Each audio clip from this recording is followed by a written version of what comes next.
Good morning student, मैं निकुसा आप लोगों का स्वागत करती हूँ यूट्यूब चैनल एसर क्लासेस में। मैं इस बार 4th टॉपिक ढोकलोस और शासन व्यवस्था लेकर आई हूँ, जिससे निश्चित रूप से एक प्रश्न जरूर पूछे जाएंगे, जो कि 2 मार्क्स को कवर करेगा। खरिया शासन व्यवस्था। खरिया जनजाति के लोगों ने ही ढोकलो सोहर शासन व्यवस्था को अपनाया था। आगे देखते हैं। खरिया जनजाति। खरिया झारखंड के प्रमुख जनजाति है। ये प्रोटो ऑस्ट्रेलाइट से संबंध रखती है। इसकी भाषा खरिया है, जिसमें मुंडारी, उरांव तथा आर्य भाषा के भी शब्द मिलते हैं। खरिया जनजाति जो है वो प्रोटोस्लाइट से संबंध रखती है और इसकी जो भाषा है वो भी खरिया है। और जो खरिया भाषा जब बोली जाती है तो उसमें थोड़ा मुंडारी, थोड़ा उरांव, थोड़ा आर्य भाषा के भी शब्द मिलते हैं। खरिया जनजाति का जो क्षेत्र जहाँ इनका विस्तार है वो है गुमला, सिमडेगा तथा रांची। खरिया लोगों के पारंपरिक स्वशासन व्यवस्था में महतो, पाहन और कटाहा आते हैं। जो मतलब परंपरागत स्वशासन चलते आया वो मुख्य रूप से महतो, पाहन और कटाहा का था। महतो परंपरागत रूप से जिन लोगों ने खरिया जनजाति का गांव बसाया था उन्हें ही महतो कहकर संबोधित किया जाता है। महतो गांव का प्रमुख व्यक्ति होता है। यह वंश परंपरागत है, परंतु गांव वालों की सहमति से बदला जा सकता है। कहने का मतलब ये हुआ कि महतो ने ही खरिया जनजाति के गांव को बसाया था और इसलिए इन्हें महतो कहकर संबोधित करते हैं। ये गांव के प्रमुख व्यक्ति होते और वंश परंपरागत होते, मतलब एक वंश से दूसरा वंश यह परंपरागत रूप से महतो का चलते रहता है। लेकिन यदि उसको हटाना हो तो पूरे गांव वाले की सहमति से इसको हटाया जा सकता है या बदला जा सकता है। नेक्स्ट है पाहन।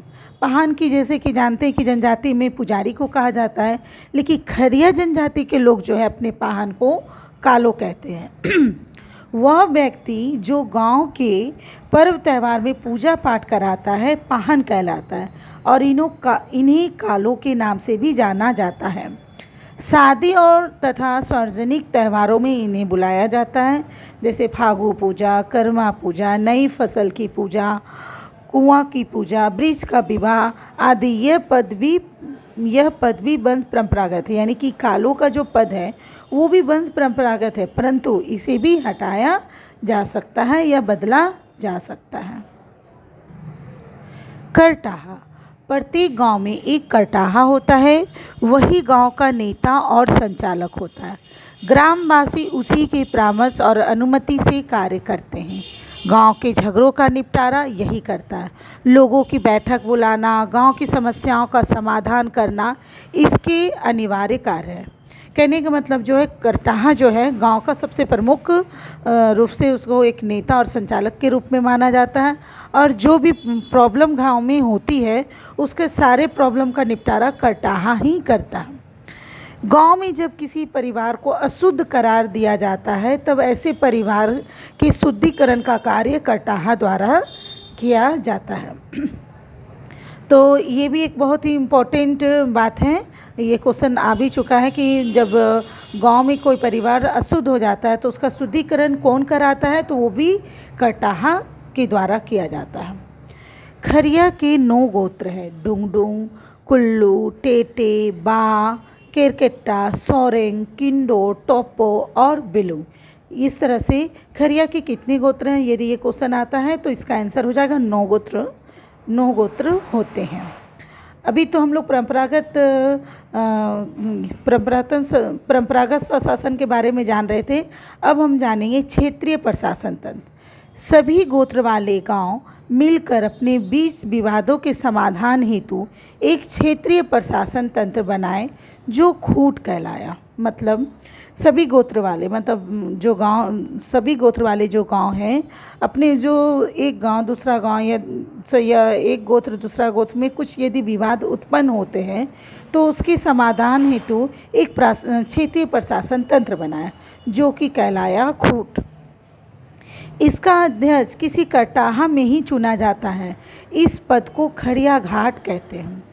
और ये जो इसके अध्यक्ष बनेंगे खूट के, वो जो है जितने करटाहा हैं सभी अलग अलग, मान लेते हैं कि ये एक मतलब इतने सारे बहुत सारे गोत्र के गांव हैं, और इन्हीं और सभी गांव का जो प्रमुख नेता होता है वो तो करटाहा हो गया।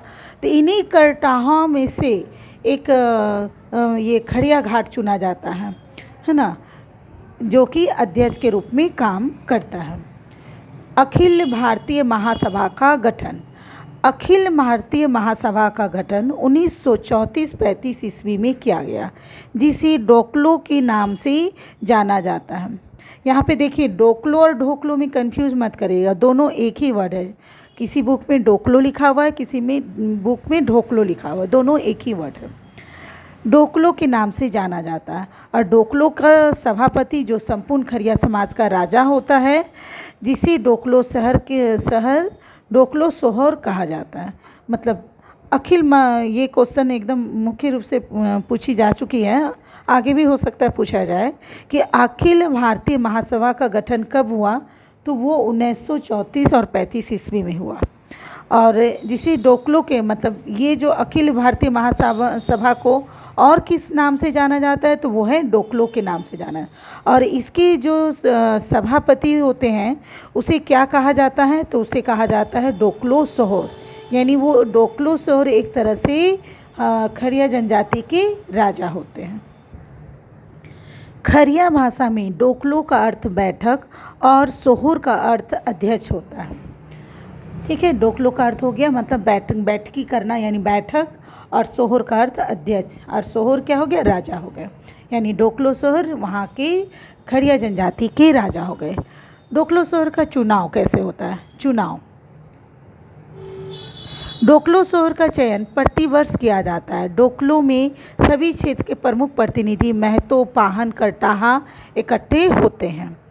यानी इसका जो चयन होता है डोकलो सोहर का, हालांकि ये 3 वर्ष तक कार्यकाल करते हैं, लेकिन प्रत्येक वर्ष एक बार जो है बैठक होता है डोकलो का, और उसमें जो सम्मिलित होते हैं वो महतो, पाहन और करटाहा होते हैं। और उसके बाद यदि कार्य ठीक से है तो ठीक है, नहीं तो फिर चेंज करना या जो भी है वो प्रतिवर्ष रूप में किया जाता है। कार्य, समाज को संगठित करना, ये डोकलो सोहर का मुख्य काम क्या है? इसके मुख्य काम डोकलो सोहर के समाज को संगठित करना, सशक्त बनाना, और एक से अधिक गांव या गोत्र से संबंधित किसी समस्या का समाधान करना, ये आपके डोकलो सोहर के कार्य हो गए।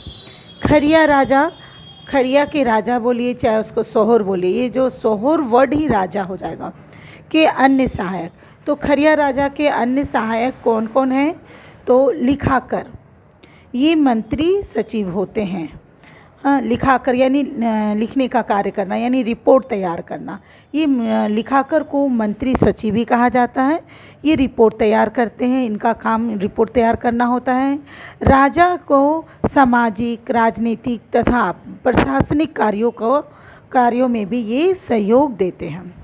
खजांची यानी तिजोरकर, तिजोरकर ये बोलिएगा तो वर्ड में आता है तिजोरी, है ना, तो खरिया फंड का हिसाब रखते हैं खजांची। तो और तीसरा है देवान, राजा का सलाहकार।